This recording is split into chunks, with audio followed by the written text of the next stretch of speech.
Welcome back to new another blog. મિત્રો તો 365 માંથી આજે 120 નંબરનો બ્લોગ છે અને પહોંચી ગયા છે વાસદ. ને વાસદનો નજારો ને સવારનો નજારો તમે જોઈ શકો છો બરાબર. હું મારો કોલેજો અને પાછળ બીજા બે લખોટાઓ બેઠા છે.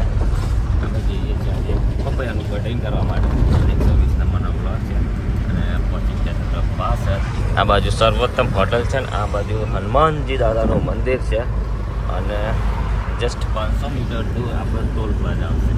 ટોલ પ્લાઝા ક્રોસ કરીને આપણે જવાનું છે પપૈયાનું કટિંગ કરવા. અને વાગ્યા છે સવારના 7:30. ટોલ પ્લાઝા દેખાય છે તમને બરાબર. આવી ગયા છે ટોલ પ્લાઝા ઉપર.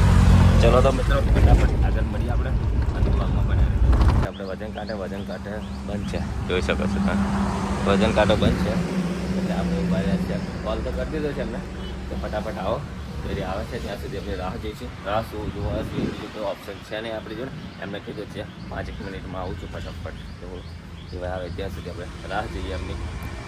મિત્રો આપણે વાડીમાં પહોંચી ગયા છે અને તમે જોઈ શકો છો આ છે ચોરી અને આ છે વાડી, આ છે આંબો અને આ છે જાંફરી બરાબર.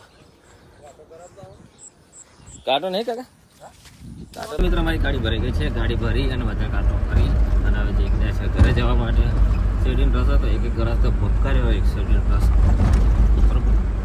નીકળે છે ઘરે જવા માટે અને વાગી ગયા છે બપોરના 1:30 બજ ગયા છે. તો મેં નખાયું આવું હું ને કે લેયર લખાઈ મતલબ રાતે કેવી લેયર લાગે છે કોમેન્ટ કરીને કહેજો.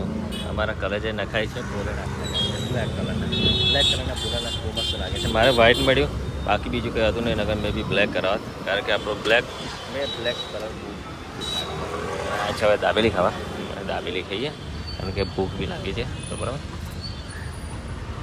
મને રસ ઘરમાંથી વિશાળ રસ લાવે ને પાછા ગ્લાસ નીકળવા ગયો છે. રસ તો મેં પી લીધો પેપર નાખ્યા છે ગાડીમાં. તો ચિરાગ મીઠા બે પેપર નાખે છે.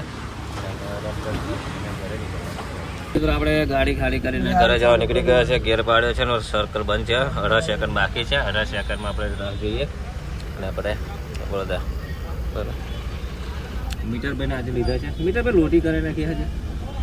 મોટા વાર સારા લાગતા હતા પણ રોટી કરાવી નાખી. ચાલો આગળ મળીએ. તો ફાઇનલી મિત્રો આવી ગયા હતા આપણે ઘરે ને આપણે હેલિકોપ્ટર મૂકી દીધું. આપણે હવે ઘરે આવી ગયા છે. સરસ મજાનું નાઈ ધોઈને ફ્રેશ થઈ જવાનું. ફ્રેશ થઈને થોડુંક આરામ કરીએ કારણ કે આખો દિવસના થાકી ગયેલા કામ કરેલું છે ને વાગી ગયા છે સાંજના 5:15. 5:15 વાગી ગયા છે. લેયર કેવું લાગે છે કોમેન્ટ કરીને જણાવજો બરાબર.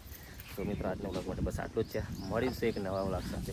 ત્યાં સુધી ટીલ એક અમારી આ છે ચંગોડી ધરમપત્ની ત્યાં છે અને મસ્ત જાસૂસનું ફૂલ થયું છે જોરદાર. તો મિત્રો મળીશું એક નવા બ્લોગ સાથે. ત્યાં સુધી ટીલ ટેક કેર. જય માતાજી.